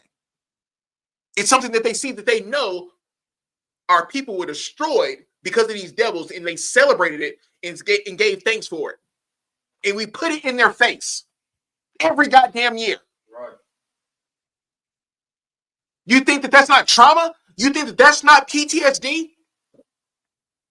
By seeing an entire country celebrate the death of your people? Right. I'm going to give you another fact that these goddamn devils don't want you to know. You see, Charlie Kirk came out there talking about how black people are responsible for this amount of crime. You know what? What I want to say about Charlie Kirk, I'm not going to say. Yahweh shot, but I will tell you this. He knows now who the most dangerous people on the planet are. Right. He'll know. He can tell you. Right. He knows it wasn't no black man who shot him. He knows that much. But here's what I'm going to tell you about these devils that celebrate Thanksgiving and how you niggas celebrate Thanksgiving with them, because you got to eat something. The CO2 levels changed on the earth. Now, CO2 is affected by breathing. When the native Indians were slaughtered by the millions, the CO2 levels, look it up. Look up what I'm saying to you. The CO2 levels changed in the earth because it wasn't the same amount of oxygen being used, because 70 million native Indians were murdered. I want y'all to look that up. The CO2 levels changed on the earth because of how many of them were killed. And you think that that's not PTSD? Not only is that not PTSD, think about this. They said, you know what? So that they don't eat, so that they aren't warm. Guess what? I'm going to kill all the buffalo. They kill every buffalo in sight. And you think that that's not PTSD? You think that when Thanksgiving comes up and they know that these devils are thankful because of manifest destiny. Go ahead. It's like, sir, if I could, Baba, it's the white man is the devil too, because he never blankly just said, he never just said, like he said this, a large scale drop in Native American population due to European colonization led to a decrease in atmospheric CO2 level. Yeah, exactly. The fact that he said European colonization, no European genocide. Absolutely. Absolutely. So that lets you know that we study. So what the brother did was just brought out what I just said. The goddamn CO2 levels changed in the atmosphere because of European colonization. What that is European genocide, European death, European murder. Right. But Charlie Kirk wanted to say that black people are the most violent people on the. You are goddamn lying. That's why your ass is dead now. Right. Because of the lies that you were telling. The white man is the devil that the Bible speaks of, and so is his cave bitch. Right. She is also the devil that the Bible speaks of. And they're both responsible for the death of us. Right. Right. You think that we don't have PTSD because of that? We don't trust you. Now, you got some coons out there who want to love you. But I don't. I don't. Only thing you can do for me is kiss the boot. Right. And you will kiss the boot. You will do that. That's all I want. Matter of fact, your reparations, I don't want your reparations. I don't want the 40 acres and a mule for you, because the Lord said, I've gone to do what? Prepare a place for you. With many mansions. So what the hell can your 40 acres and a mule do? What can your reparations do? Right. You can't afford a Black, Hispanic, or Native Indian man or woman. Right. You can't afford it. But what I want for you is what the scripture says. That's what I want for you. I don't need any money from you. I don't need that, because the Lord said, I created this for you. The earth is ours, so we're going to get that anyway. Right. So what can you give me? Nothing. But you will die. That's right. You will be gone. Right. And what will happen is I'll take my son to the museum one day. And it'll be a little white boy and a little white girl and a white man and a white woman. And they'll be behind the line. They can't go. It'd be like how you go and look at the dinosaurs at the museum. There's going to be an art display of white folks. And my son's going to say, well, Dad, what are those? Oh, those are Edomites, son. That's what they are. Well, I've never seen one, and you won't see them again. They're destroyed. They're off the earth now. They're no Right. longer here. Right. These people right here were what you call a disease. Right. Right. And the Lord had to get rid of this disease so that you could come here now and not have any more PTSD. Right. You don't have to worry anymore now because righteous people rule the earth. You don't have to mourn because the righteous are in rulership. Right. Now, if you were here with these devils, guess what? When they were in rulership, the world mourned. But the scripture says when the righteous are in rulership, we will rejoice. Right. Right. So you can rejoice, son, that these are no more. These are just these are mannequins. These are statues. You don't ever have to worry about that again. And that's what's going to happen. You devils will be no more. After 1,000 years, you will be finished. So I won't have to think about PTSD anymore. My people won't have to worry about you anymore. Right. Because if it wasn't for your Christianity, if it wasn't for your racism, my people will be thriving right now. But because of your perpetual hatred for the children of Israel, so that the name of Israel will be no more, right now they're going through trauma. They don't know how to deal with the issues and the things that have been laid before them. But guess what? I say that they don't know, but Blacks, Hispanics, and Native Indians are resilient people. I love being Black. Right. There's nothing better than being a nigga. Nothing. And I'm so thankful for that because there was a time when I didn't know. There was a time when I was out there running up behind these funky behind white dogs. There was a time when I was running up behind them, but not now. Not now. There's nothing better than a Black, Hispanic, or Native Indian woman. Nothing more beautiful. Right. Nothing more beautiful than to see what the Lord created for us. There was a time because of PTSD that I wouldn't date a Black woman. I'm about to take you into something now. I'm going to be transparent and let you understand the mind of someone who has dealt with white women and how trauma, PTSD can cause us to be to this place. I'm going to share a story with you. What I want you to understand with PTSD and how the mind works is me being transparent. I used to date nothing but white women. I didn't know what it was to be with a woman of my own people. Bone of my bone, flesh of my flesh. I didn't know anything about being with a Judite woman or any type of woman that it was an Israelite. I chose to be with white women. And a couple of those reasons that I chose to be with them is because being transparent, I'm going to share something with you. I was molested by maybe 3 or 4 different Black women at different points in my life by Black women.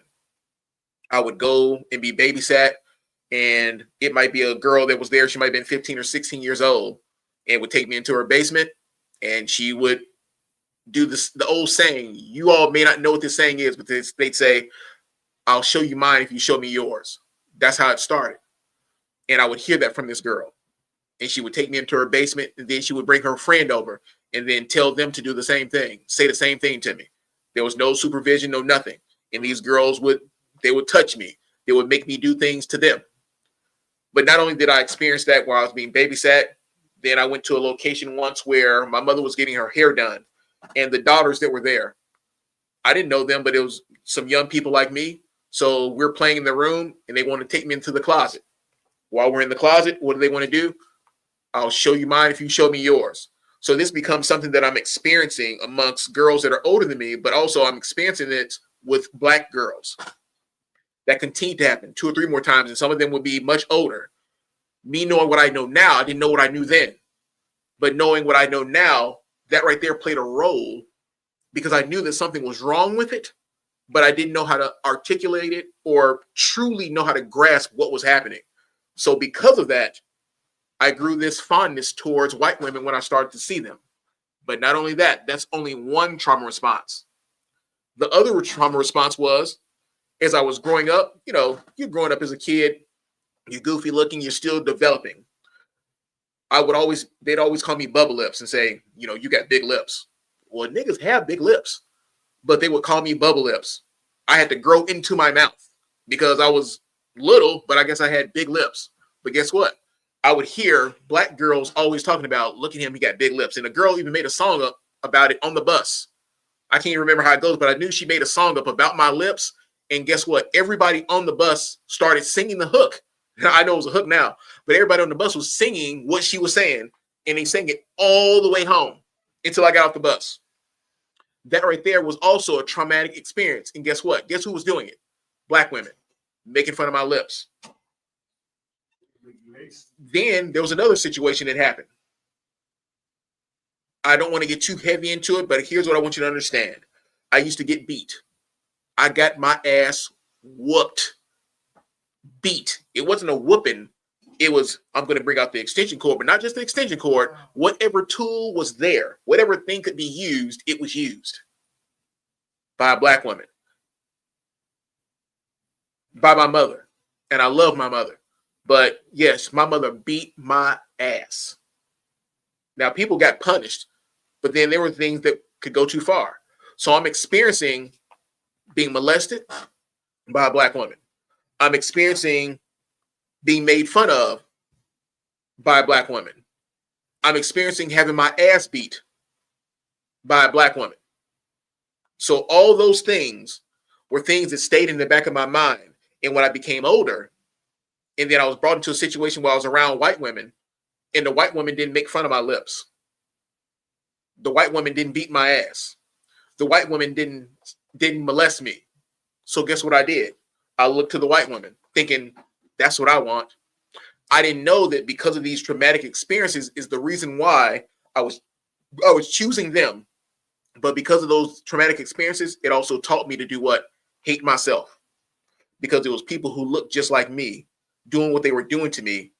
And I felt like I ain't shit. I'm nothing. And I didn't know that. But Yahweh Shai for this truth. Because now I know. Right. Now I can go to war with those things.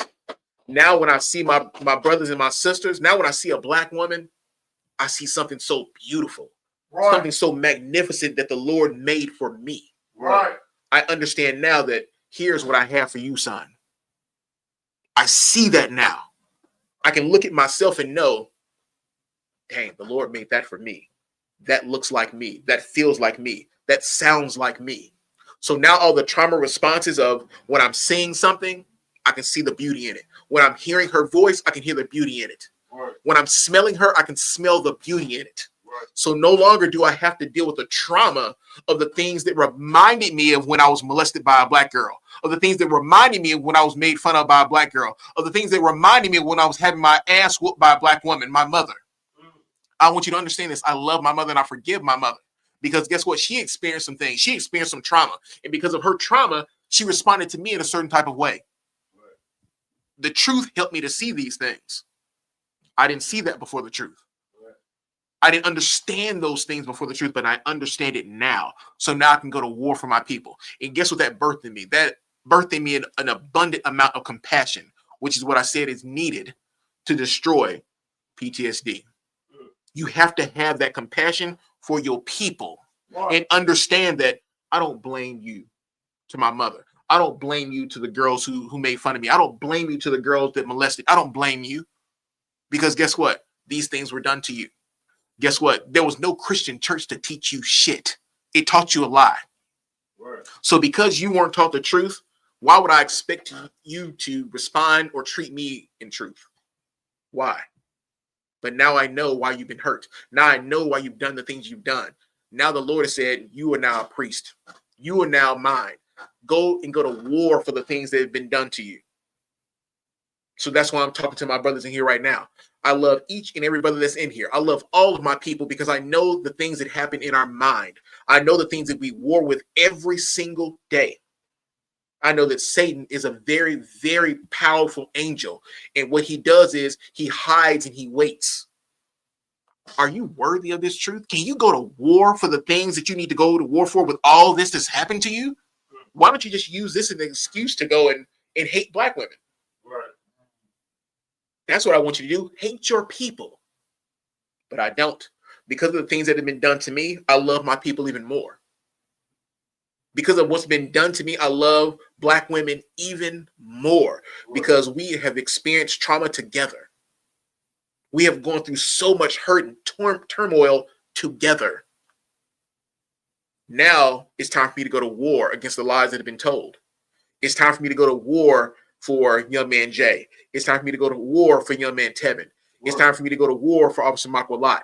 It's time for me to go to war for every single brother and sister that steps foot into this school, but not just them, but for the brothers who have yet to come to this truth, for the brothers who have yet to come through those doors.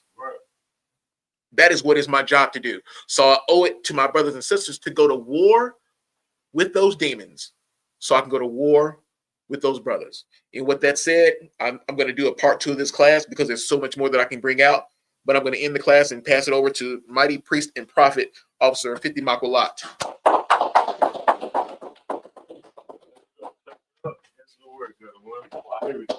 Per usual, you know what I'm saying? Always coming through strolls, like, you know what I'm saying? You know what I mean? Clap it up again, man, for that heavy class, man. You know what I'm saying? Feel like therapy right now.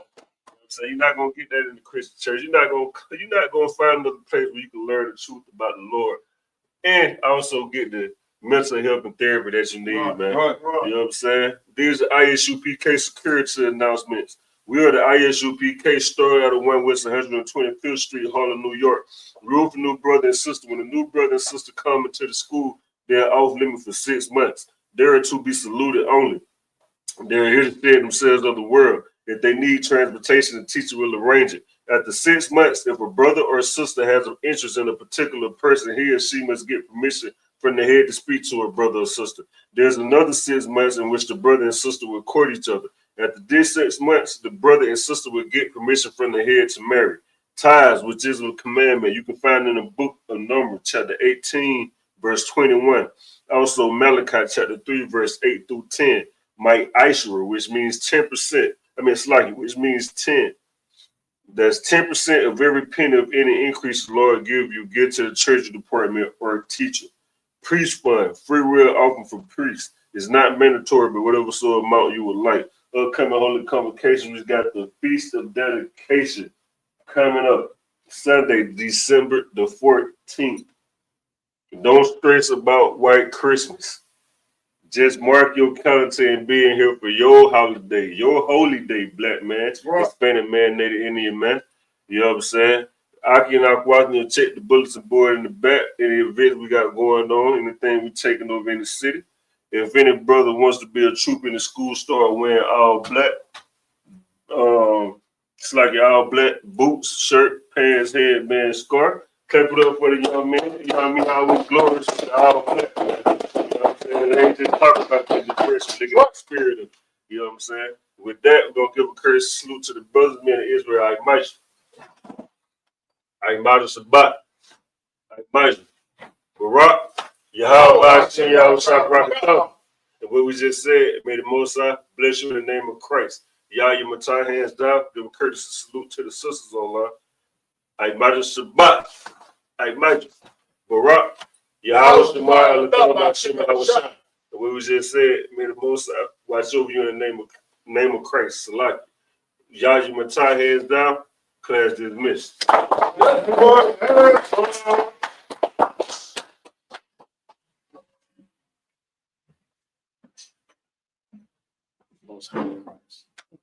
Class, sir. Brother, you on the brother? Yeah, if you would, can you put it in your corner? You know? Yeah. Come on, We're still live. We're still live right now. Yeah, give me a second, still live. Yeah. Okay.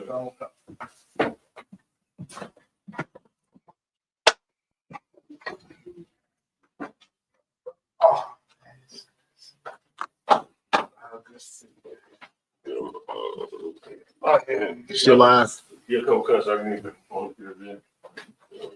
Yeah, we still live, so.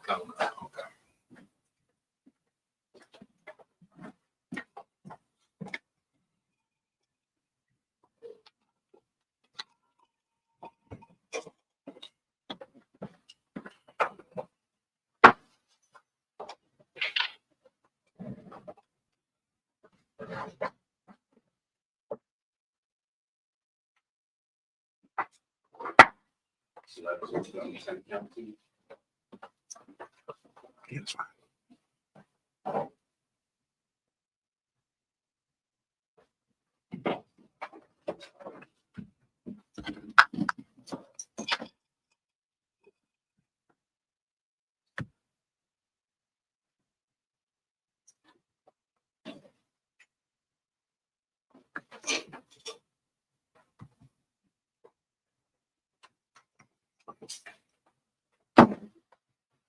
Right in the 3 nuts, sir. Excellent.